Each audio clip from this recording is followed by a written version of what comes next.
Saludos a todos. Vamos a continuar con nuestro episodio número 40 de la carta a los Hebreos y estamos analizando los versículos 5 y 6 del capítulo 3.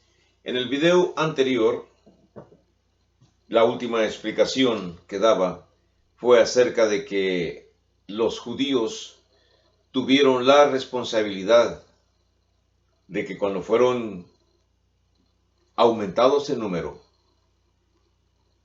descendiendo ellos de Abraham, tenían el deber de enseñar a todas las naciones del mundo el monoteísmo.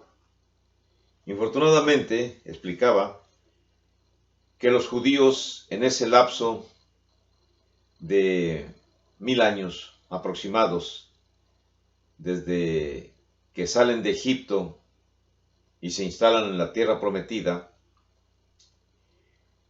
no cumplieron con el mandato de Dios de dar a conocer el monoteísmo, las leyes del Antiguo Testamento, para que las sociedades entendieran que las conductas morales o inmorales que practicaban estaban en contra de Dios. Entonces, retomando la lectura del Gálatas capítulo 3, verso 19, lo voy a leer aquí en la Biblia, dice el texto: Entonces, ¿para qué sirve la ley? Fue añadida a causa de las transgresiones, hasta que viniese la simiente a quien fue hecha la promesa, y fue ordenada por medio de ángeles en mano de un mediador.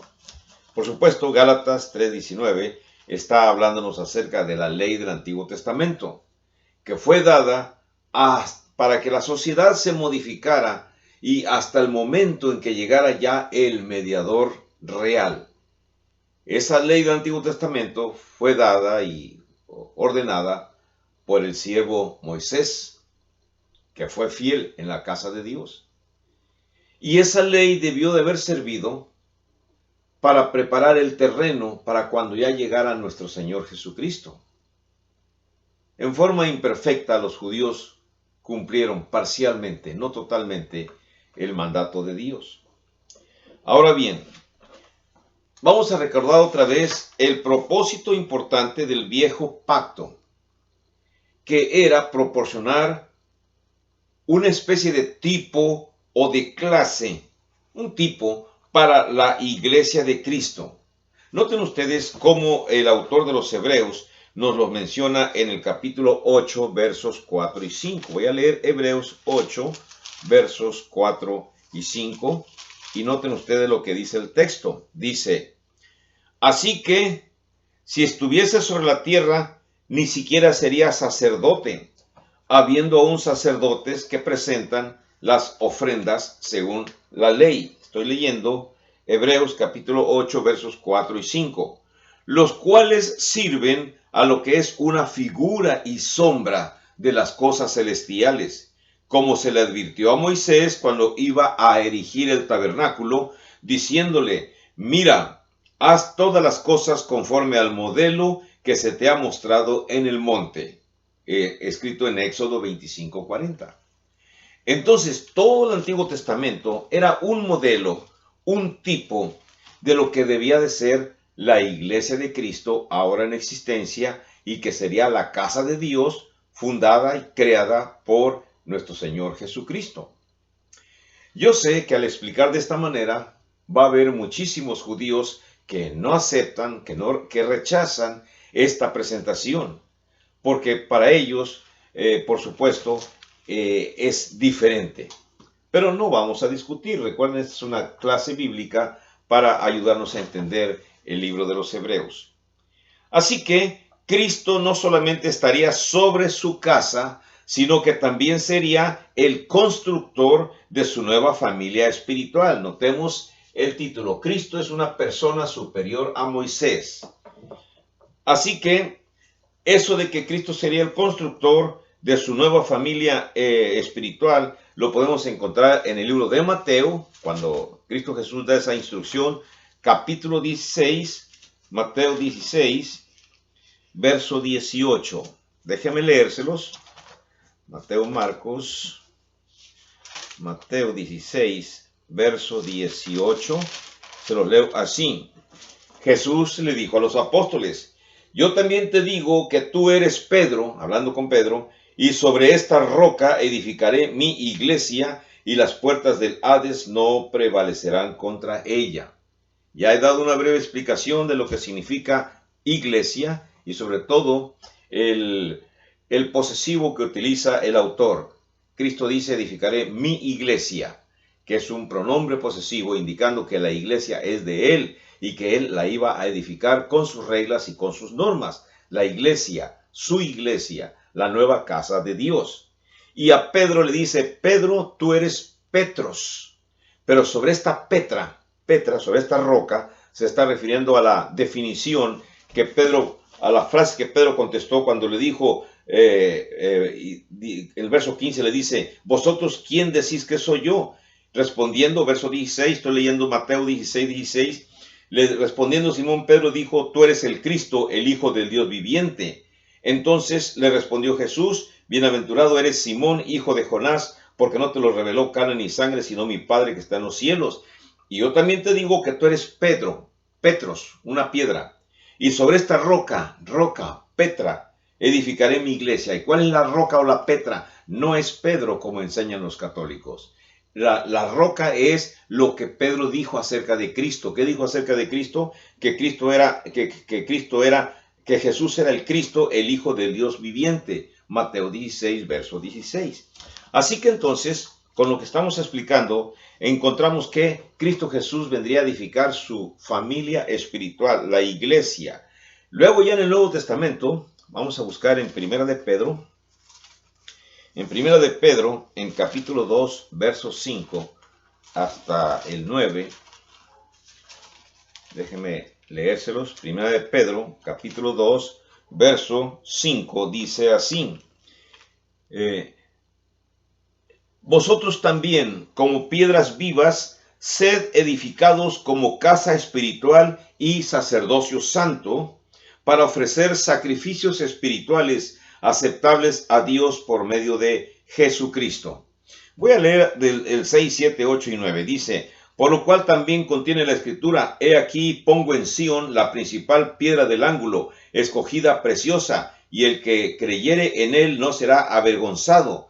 Para vosotros pues los que creéis, él es precioso, pero para los que no creen, la piedra que los edificadores desecharon ha venido a ser la cabeza del ángulo, y piedra de tropiezo y roca que hace caer, porque tropiezan en la palabra siendo desobedientes, a lo cual fueron también destinados. Mas vosotros, refiriéndose nuevamente a la casa de Dios, la casa de la iglesia de Cristo, sois linaje escogido, real sacerdocio, nación santa, pueblo adquirido por Dios, para que anunciéis las virtudes de aquel que os llamó de las tinieblas a su luz admirable. No podemos tener ninguna duda, cuando estamos estudiando este libro de los Hebreos, que los receptores de la carta entendieron perfectamente que la nueva casa espiritual que Cristo está edificando en estos momentos con la ayuda de sus apóstoles es precisamente la iglesia de Cristo. Y ellos, los receptores de la carta, los primeros receptores, los judíos cristianos de Palestina, de Jerusalén, del área de Jerusalén, tienen que ser convencidos porque se sienten atraídos a retornar a las viejas prácticas del judaísmo que todavía se llevan a cabo en el templo en Jerusalén. Así que Moisés sí fue fiel en seguir cada detalle de los mandamientos de Dios con respecto al sistema antiguo testamentario. No ponemos en duda esto, al fin de que pudiera constituir una figura perfecta de lo que sería la iglesia, o sea, la casa de Dios. Los judíos debieron de haber sido la primera casa de Dios y lo fueron, pero ellos son los que no siguieron las reglas. Moisés sí las siguió, pero los judíos posteriormente no quisieron seguir los mandatos y comenzaron a adorar dioses paganos, estatuas, imágenes, otras religiones, como se dirían las palabras en esta cultura actual. Ahora, releyendo el capítulo 3 de Hebreos en el verso 6, dice así el verso 6: pero Cristo como hijo sobre su casa, la cual casa somos nosotros. Recuerden que el autor de la carta a los Hebreos está hablando a cristianos. Entonces, tanto el autor como los cristianos que reciben la carta se sienten seguros. El autor dice, la casa somos nosotros, la casa de Cristo. Cristo está sobre su casa y esa casa somos nosotros, con una condición. ¿Cuál condición? Si retenemos firmes hasta el fin la confianza y el gloriarnos en la esperanza. Si retenemos, quiere decir que en la actualidad también, si nosotros los cristianos retenemos firmemente el conocimiento adquirido y mantenemos la confianza y nos gloriamos en la esperanza de la futura venida del Señor, entonces seguimos formando parte de la casa de Dios. Pero si renunciamos a nuestro cristianismo y lo abandonamos por seguir las actitudes que el mundo ofrece, entonces dejamos de ser hijos de Dios. No importa que seamos bautizados y que nuestros pecados hayan sido perdonados, pero si abandonamos voluntariamente el mundo cristiano y volvemos a pecar, dejamos de tener esa esperanza. Ahora bien, algo más que el autor dice es que cuando el autor dice que nosotros somos la casa de Dios actual, entonces nos convertimos en los verdaderos israelitas cuando obedecemos y poseemos la predisposición que Dios desea en su pueblo. ¿Qué es lo que Dios quiere de su pueblo? Lealtad. Quiere que seamos honestos, que seamos leales con Él, que seamos responsables, respetuosos y que practiquemos la moral cristiana.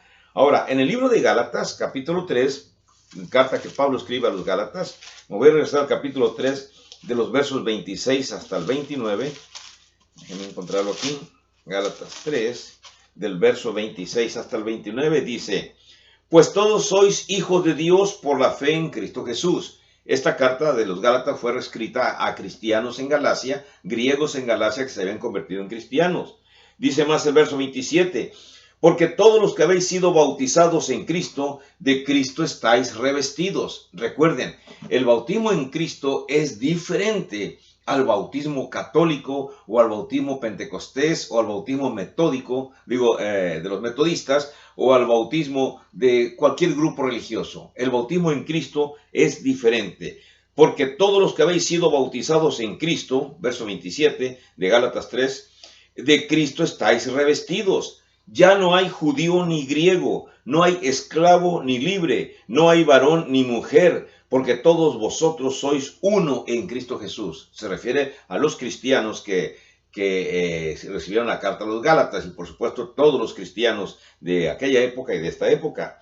Y dice el verso 29, importante, y si vosotros sois de Cristo, le está diciendo a los griegos, dice, ciertamente linaje de Abraham sois y herederos según la promesa. Dirá usted, bueno, ¿cómo un griego va a ser linaje de Abraham? En el sentido espiritual, los cristianos nos convertimos en hijos de Abraham, espiritualmente, por la fe. Así que, cuando nosotros nos bautizamos en Cristo, nos convertimos en hijos espirituales de Abraham. Somos parte de la simiente de Abraham. En el capítulo 6, verso 16 del mismo Gálatas, vamos a ver otra vez aquí cómo Pablo le refuerza a los Gálatas esta idea acerca de los que se bautizan en Cristo.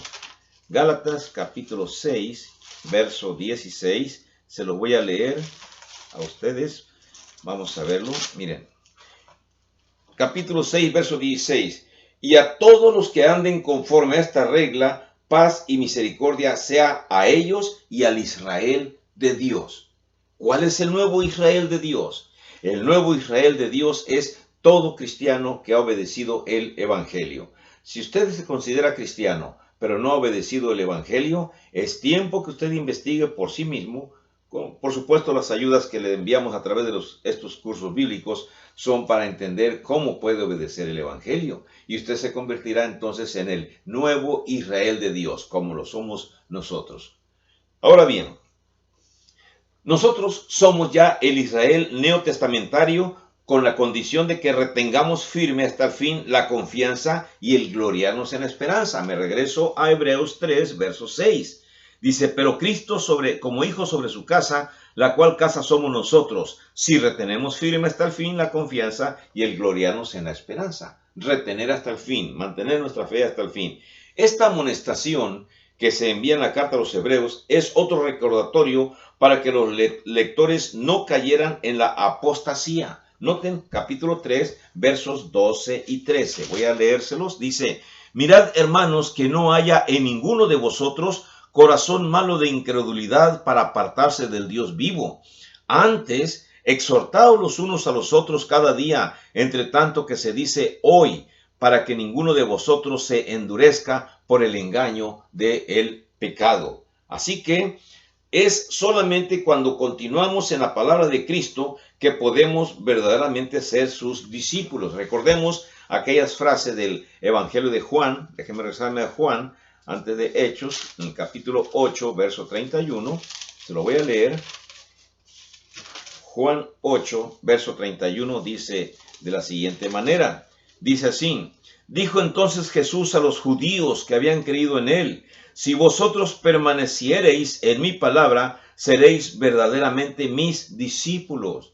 Entonces, los judíos de aquella época y los judíos de esta época también, si queréis ser verdaderamente discípulos de Cristo Jesús, necesitan permanecer en su palabra, en la palabra de Cristo. Y las leyes antiguo testamentarias hay que leerlas con reverencia, hay que estudiarlas, porque de ahí conocemos el monoteísmo y conocemos el origen del cristianismo. Pero ya no son leyes actuales ni para los judíos ni para nadie. Esas leyes quedaron sepultadas en el momento en que el Señor Jesús fue crucificado. Las nuevas leyes fueron puestas en escena. Las leyes de la gracia, las leyes del cristianismo. Así que continuamos. Nuestra esperanza se basa en una confianza confianza muy atrevida. Miren, los judíos tenían confianza en los sacrificios que realizaban. Nosotros tenemos confianza en la promesa que Cristo nos ha dado.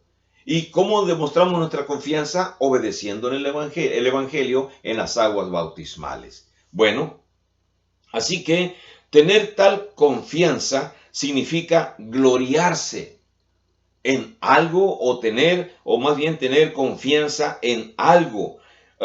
La palabra gloriarnos, que se deriva de la palabra griega kaukema, se escribe kauchema, puede significar un regocijo valeroso, es decir, tener una confianza llena de adoración hacia el Señor. Los cristianos a quienes se les escribió esta carta estaban en peligro, recuerden ustedes, de perder su esperanza firme en el Señor. Se veían tentados a retomar otra vez las prácticas judaicas, máxime que en el templo aún se realizaban esos actos, los sacrificios de animales sobre todo. Así que ciertamente cuando nuestra vida acabe, recibiremos realmente la realidad de la vida eterna, no meramente la promesa de ella, pero con la condición de que retengamos firme nuestra fe hasta el fin. Así que para ser parte de la casa del Señor, tenemos que seguir siendo verdaderos siervos en esa misma casa. Estamos seguros en Cristo, sin embargo, es por nuestra fe obediente que nos mantenemos seguros, según la carta de Primera de Pedro, capítulo 1, versos 4 y 5. Déjame leerse Primera de Pedro, capítulo 1, 4 y 5. Dice así: para una herencia incorruptible, incontaminada e inmarcesible, reservada en los cielos para vosotros, que sois guardados por el poder de Dios mediante la fe, para alcanzar la salvación que está preparada para ser manifestada en el tiempo postrero. Palabra de Dios que no puede ser pasada por alto. Así que, cuando nuestra vida acabe, realmente recibiremos esa realidad en los cielos. La fe entonces se convierte en un acto de obediencia de nuestra parte y no es un don directo de Dios. O sea, Dios no le da a usted la fe. La fe son actos que usted realiza en respuesta a la obediencia, esos actos de fe. El don a que se refiere en Efesios 2:8, vamos a buscar Efesios 2:8 después de Gálatas, encontramos Efesios capítulo 2, verso 8, dice el texto. Dice: porque por gracia sois salvos por medio de la fe, y esto no de vosotros, pues es don de Dios. ¿Cuál es el don de Dios que dice el verso 8? ¿La fe o la gracia? La gracia es el regalo de Dios, y la fe es la que practicamos nosotros. Recuerden, la gracia del perdón proviene de Dios, pero la fe, esa usted la tiene que practicar. Nosotros la tenemos que practicar en realidad. Así que la salvación es la gracia que Dios nos da, así como también se afirma en el libro de Romanos, capítulo 6, verso 23. Nuevamente retornamos nuestras Biblias atrás, antes de Corintios, encontramos Romanos, capítulo 6, verso 23, y le damos lectura a este párrafo que nos habla acerca de la fe. Vamos a ver, miren, Romanos 6, verso 23, dice, porque la paga del pecado es muerte, mas la dádiva de Dios es vida eterna en Cristo Jesús, Señor nuestro. Recuerden, gracia o dádiva son lo mismo. La gracia que Dios nos da, la dádiva eterna que Dios nos da es la vida eterna en Cristo Jesús. Pero solamente si mantenemos la fe hasta el momento de nuestra muerte. Si nosotros caemos de la gracia, es porque nosotros no creemos en Cristo. Ahora bien, las promesas de Cristo, sobre todo. Algo más, miren, en las distintas Biblias que se han escrito, las conocemos como versiones. La Biblia católica, por ejemplo, tiene algunas palabras diferentes que la versión Reina Valera, o que la versión de los Testigos de Jehová, la Nuevo Mundo, o otras versiones, la Nueva Versión Internacional. En fin, son maneras distintas de escribir la Biblia, y aún con esas diferencias se puede encontrar o se encuentra el plan de salvación ahí intacto. Así que algunas versiones dan la impresión de que el don que Dios da, según se marca aquí en Efesios 2:8, es la fe, pero el idioma griego no lo permite. La fe es un don indirecto que las personas tienen o reciben cuando obedecen el Evangelio, o sea, se obedecen por fe, porque creemos. Entonces, primero se nos ofrece la salvación. Si nosotros la creemos, la aceptamos. Si no la creemos, la rechazamos. Así que la fe es un don indirecto mediante la revelación que Dios nos ha dado. En el libro de Romanos, capítulo 10, verso 47, vuelvo a regresar a Romanos, capítulo 10, verso 47, dice, Romanos 10, perdón, me equivoqué, Romanos 10, verso 17, dice así, así que la fe es por el oír, y el oír es por la palabra de Dios. O sea, una persona, para que me entienda usted, si un niño de 4 meses es bautizado, el niño no ha oído ninguna explicación de la palabra de Dios para que pueda tener fe. Entonces, ¿cómo puede ser salvado ese niño? No necesita el bautismo porque el niño ya es salvo. ¿Hasta cuándo el niño va a ser perdido? Hasta que tenga uso de razón y comience a cometer pecados, delitos, entonces sí va a necesitar la salvación. Pero en el momento en que es un infante, no necesita el bautismo, es una enseñanza errónea.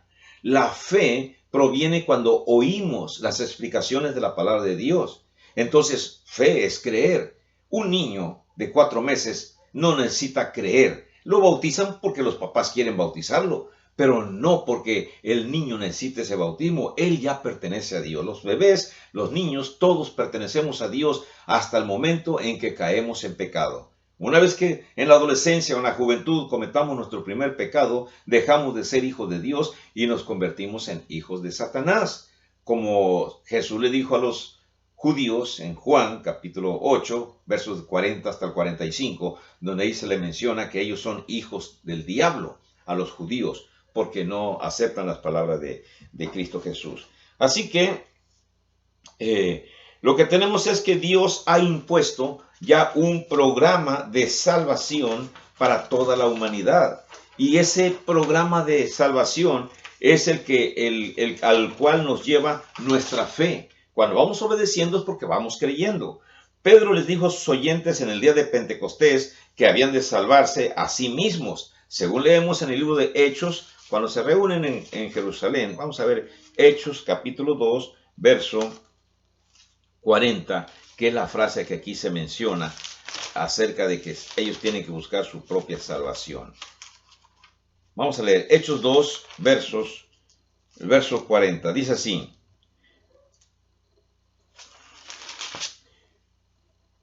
Y con otras muchas palabras testificaba y les exhortaba diciendo, sed salvos de esta perversa generación.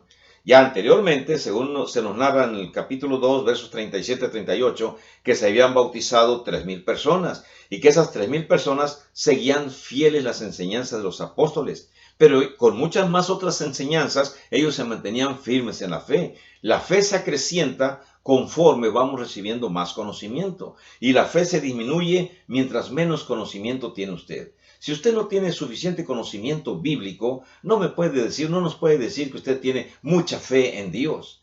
Porque ese tipo de fe es una fe mental nada más. Y la fe de la que habla la Biblia es una fe actuante. Una fe que nos invita a realizar actos, a realizar lo que Cristo nos dice que hagamos. Esa es la fe que vale. No la fe nada más de creer. Creer, cualquier persona puede creer, hasta los demonios creen y tiemblan porque ellos saben lo que les espera en el día del juicio final. Así que Pedro le dijo a sus oyentes en el día de Pentecostés, capítulo 2, verso 40, precisamente lo que les acabo de leer. Y además Pablo también dijo a los filipenses, capítulo 2, verso 12, que se ocuparan en su salvación. Déjame ir a Filipenses, después de los Efesios, encontramos Filipenses, capítulo 2, verso 12. Déjame ver aquí, Gálatas, Efesios y Filipenses.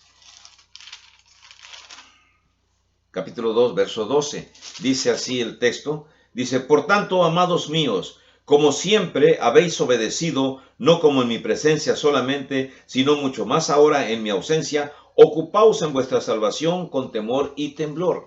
¿Por qué Pablo le da esa instrucción a los filipenses si ya habían sido bautizados anteriormente? Ya son una iglesia incluso que colabora en el viaje evangelístico de Pablo. Bueno, simplemente les dice, ahora que ya son bautizados, ahora ocúpense, manténganse, dice el verso 12, dice, ahora en mi ausencia, ocúpense en su salvación con temor y con temblor. O sea, recibieron la salvación, pero la salvación se puede perder si la persona no se mantiene firme. Recuerden ustedes eso. Un cristiano puede perder la salvación si no se mantiene fiel y firme, obedeciendo al Señor siempre.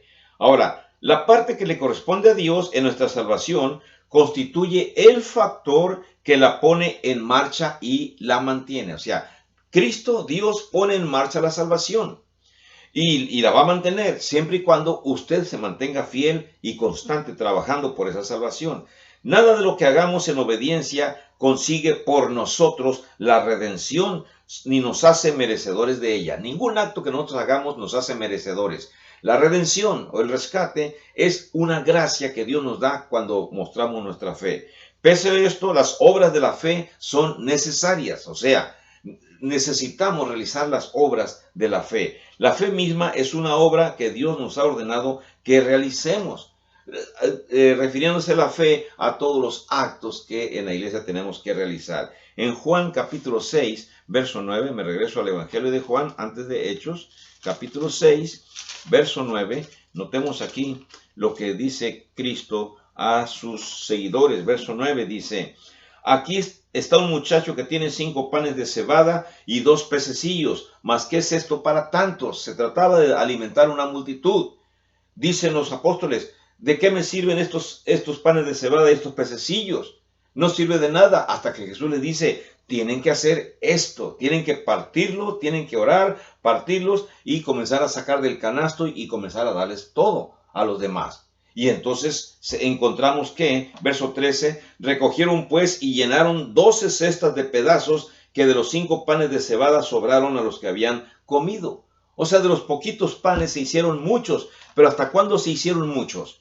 Hasta que ellos, los apóstoles, obedecieron el mandato de Jesús de recostar a las gentes en el pasto y empezar a repartirles del mismo pan que salía de la canasta, que no finalizaba de acabarse. Eso es lo importante. La fe se tiene que demostrar con los actos que realicemos. Mientras no realicemos esos actos de fe, entonces no pasa nada. Podrá usted creer que sucedió, pero si usted no hace lo que Dios ordena, no va a suceder nada. Ahora, podemos honestamente nosotros retener el gloriarnos en la esperanza, como se menciona en el verso 6 del capítulo 3 de Hebreos, donde dice aquí, si retenemos firme hasta el fin la confianza y el gloriarnos en la esperanza. Miren, Si retenemos firmemente la confianza y la gloria que pertenecen a la esperanza, entonces nosotros sí podemos permanecer. Ahora, todo esto significa franqueza, significa confianza, significa audacia, sinceridad. ¿Hay lugar acaso para el orgullo en la iglesia o en el reino? O sea, que me sienta yo orgulloso por ser salvo. Claro que el orgullo no existe en la iglesia, porque no es la salvación no es un don mío, es el don que Dios nos da. Déjeme continuar en el siguiente video hablando más acerca de estas circunstancias. Reciba usted saludos y bendiciones. Que la pase bien y nos vemos en el video número 41. Hasta luego.